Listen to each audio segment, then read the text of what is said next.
here's another option for Beetle stereos in the 98 to 2010 range of new Beetle. This is from Seicane, I believe is how you pronounce it. It comes from China. It is this entire console with the stereo. They start at about $345 and go up, because there's a lot of options for the stereo that you get with it.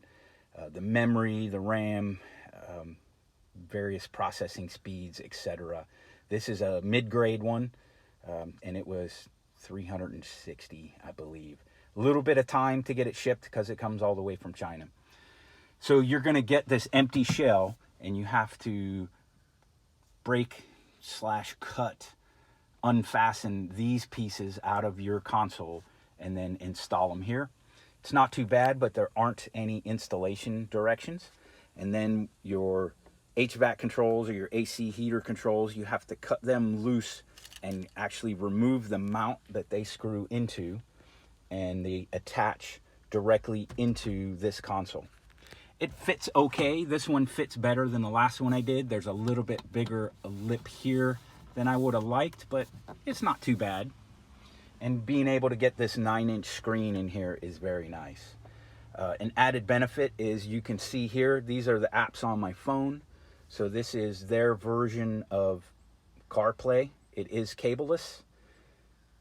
So this works out pretty well, and you can work right from the stereo screen. You can load up your Pandora or whatever system you use for listening to music. Of course, navigation. So there's navigation streaming live from my phone. It's pretty handy. Sound quality seems pretty decent. This is a amplified car. It has the Monsoon stereo system in it, and it's working pretty well. It looks really slick. I'm very happy the way it looks. There is a little bit of conflict here. It's not bad, but you may, when you shift into park, you may actually turn your AC on and off with your knuckle. No big deal. You'll learn to avoid that quickly.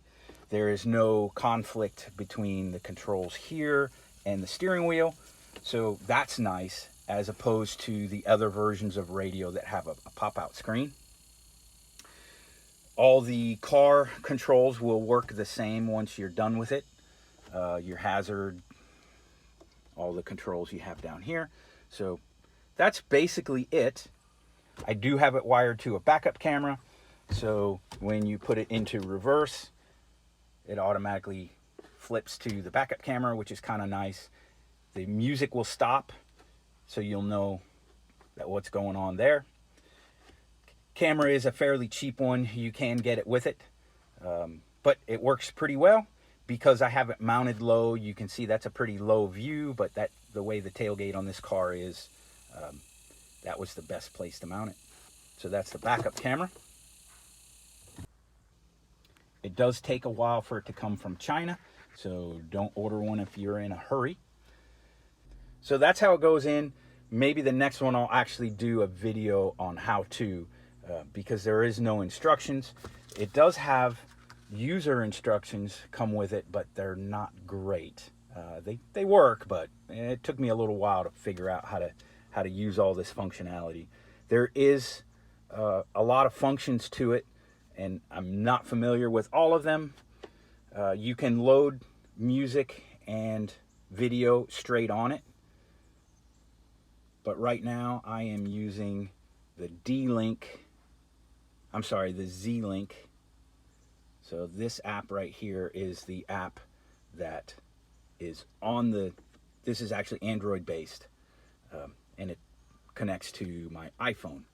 You can link it to, if your car is new enough, you could put a dongle in and load it to like your TPMS and some other functions to get readout from your, you can get oil temp, etc. From a car information dongle. So that's pretty cool. So there it is. That's another option if you are willing to do a little cutting and assembly. It looks pretty clean. It's much cleaner than the pop-out screen or the screen that sticks out a little further.